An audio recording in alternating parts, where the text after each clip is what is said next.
How's it going, YouTube? DM Tombstone Belts here. Yeah, well, my past videos I might say Daniel Mead here, but now I renamed. It's a new name for the channel. I went from Daniel Mead because there's so many of them out there. I should have mentioned this. I now changed the name to DM Tombstone Belts. And this video, I just want to say a few things off my mind after last night at Wrestlemania. My reactions with it, well, as much as the most common, mostly the big matches, not from all the other ones. Most of them I'm just going to review maybe about 5 matches due to the fact of the capacity of my filming. Then, but first of all, I want to say thank you all for viewing, for checking out my channels. Thank you for subscribing and leaving comments below. I want to also mention, I would say, you know, if you're gonna, I said I may give you a shout out if you leave a comment below, but then again, it's only if you leave a good comment. I will not want to give shout outs to those that just want to spew hate comments. Dig it. I don't want to spread hate. I want to spread goodness.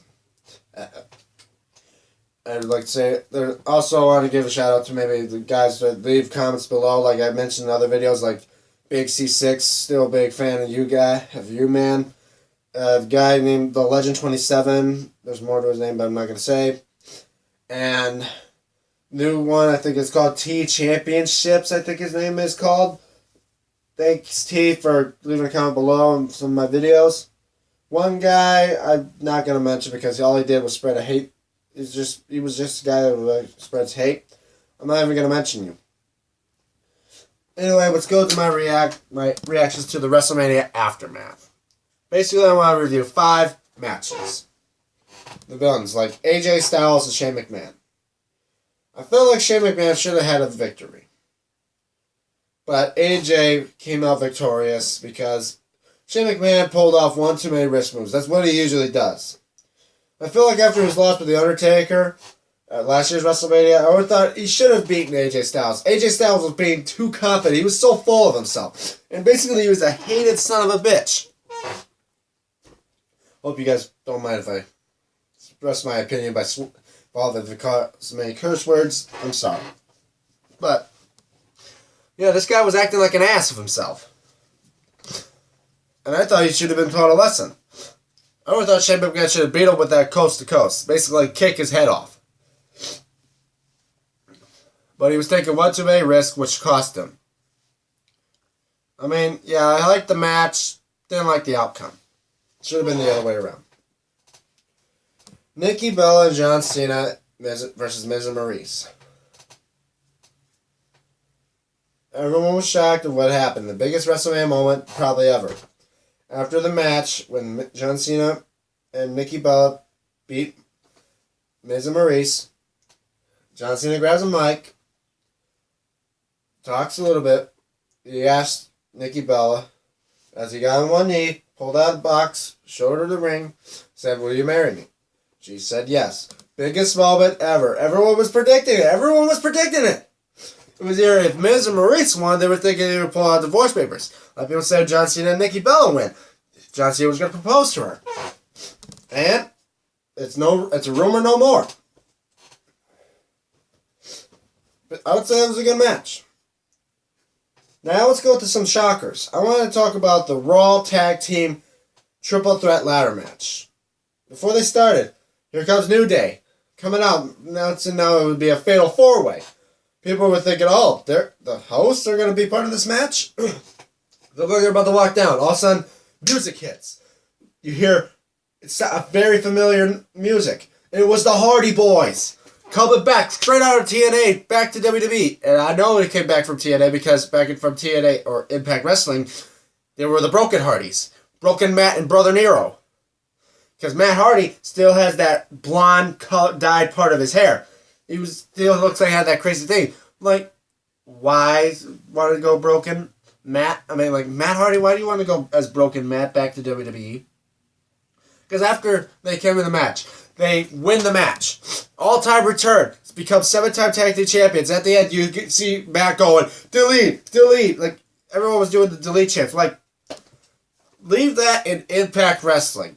Impact Wrestling, I enjoyed it. But you're going back to WWE when you're well known to go extreme. Your team extreme. Everyone just wants to see you go, oh, like the swanton and all that. Be as you were when you first came here to the WWE. Be the original Team Extreme.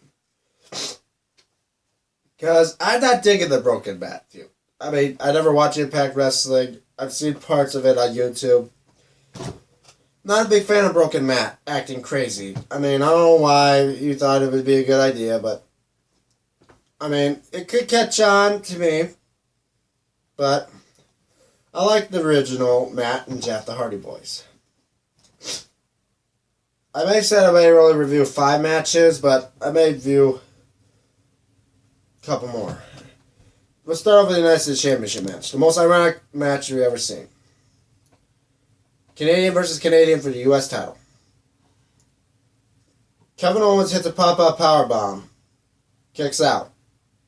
And when Chris Jericho kicks out. Tries to go for another one. Chris Jericho reverses it into a code breaker. I thought that'd be it. And just to show how being cocky he was, it's all he didn't do nothing.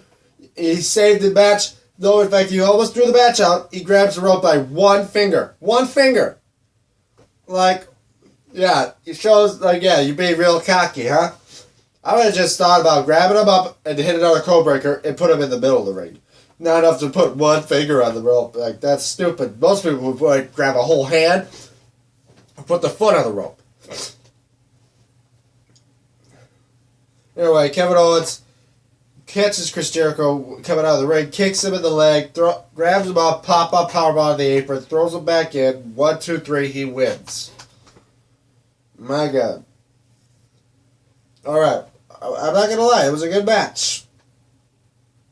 Again, I would have thought of a different outcome. But maybe it would involve with Payback.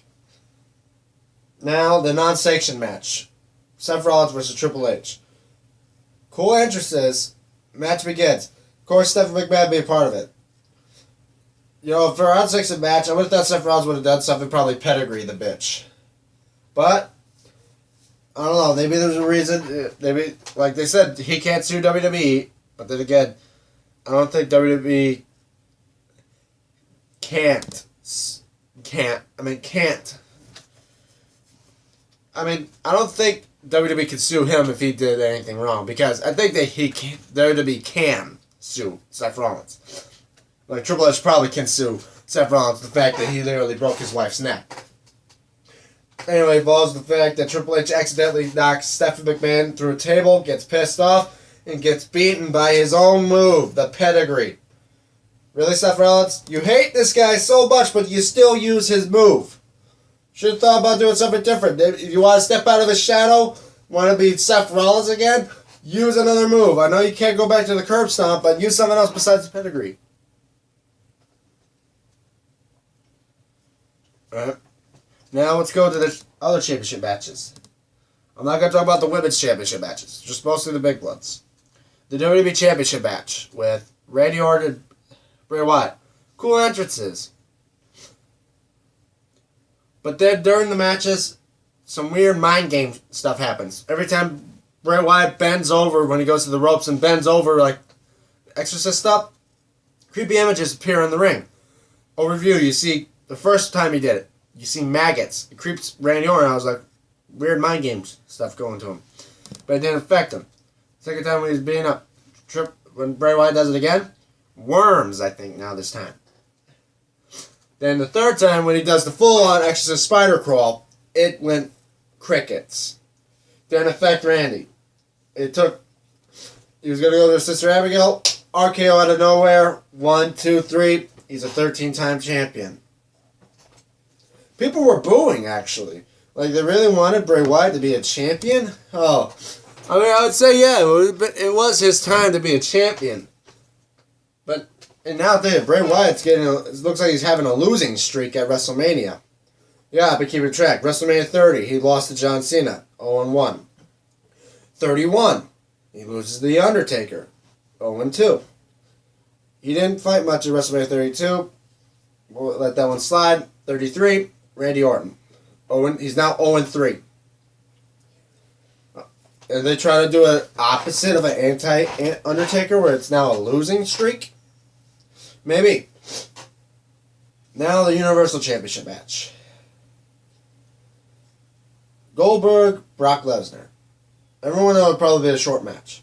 But it was the other way around. It was suplex after suplex after suplex. And then you see spear after spear before going for a jackhammer. And then thought it would be over. But no, he kicked out. Somehow the son of a bitch kicked out. Then more suplexes.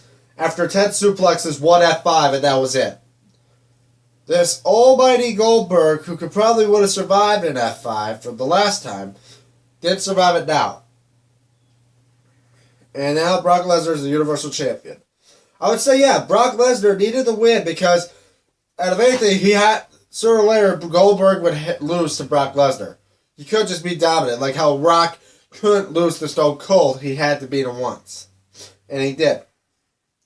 But now I can say he could be involved in Payback. But now I want to go to the biggest match of all. The main event. Roman Reigns versus The Undertaker.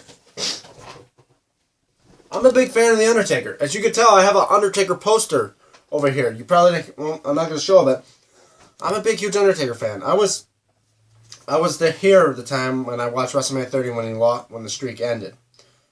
My jaw dropped. But this time, I felt like I never bet against The Undertaker. I never do. And I never did yet. But when the match was coming through, I knew Undertaker. I just had that worst feeling like I know Undertaker ain't gonna get out of this match victorious. After spear, he was telling him. I like the beginning, like he throws him out of the ring. He's like, "This is my yard." He tries to go back in, throws him back out. Still my yard. Like, it was funny. But near the end of the match, after Superman punches, after spears, he's still kicking out. I think after 4 spears, he was still kicking out. And then Roman Reigns out of nowhere goes one side of the rope to the other, back to the other, and then spear. And then it went silent. 1, 2, 3. I'm literally like, yep, it's over. Roman beat The Undertaker. It was basically the traditional passing of the torch. Giving the yard to the new dog. It was basically like this. The lion, it's like the way of the lion. The new lion comes over to try to take over the pride from the old lion. And that's what happened. Because near the end of the match, when Undertaker was back in his gear, he was going to leave. He turned back, took off his gloves, laid him on the mat. You see people literally clapping, like saying, "Thank you, Taker." And everyone was emotional in tears. I'm upset too, because I just couldn't believe what I saw. It was literally the dead man taking his final walk. As everyone thinks, and he's retiring. Because he took off his jacket, folded it up, laid it down, took off his hat, put it up there, walked out, went to the crowd, kissed his wife. I think it was his wife. Yep, it was his wife because that was Michelle McCool. And walked up the ramp. Right where he entered in, the halfway point where he has a drop platform. Did his classic arm raise, drop down, bong, it goes dark. It was basically a final ride-off to the last outlaw. I would say of any one of his kind I was still fighting, he was the last of them. He's one of the last gunslingers of the old days. And I would say this was his last WrestleMania. And next year, he's probably going to be inducted to the Hall of Fame. This match still gets to me now. I just can't believe it. I've been a fan of The Undertaker since I first watched WWE. And now,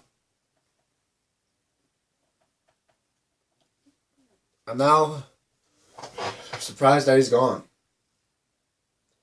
Anyway, guys, that is it for me. I hope you guys enjoyed this video. And don't worry, I'm going to be probably soon. I can't promise you soon, but in the next, if I ever do another video, it's probably going to reviewing another homemade belt I made. So I'll keep you in mind. I just want to do these videos to keep you interested. Alright, guys. DM Tombstone Belts saying don't forget to like, comment, subscribe. Leave a comment below. And I'll see you next time.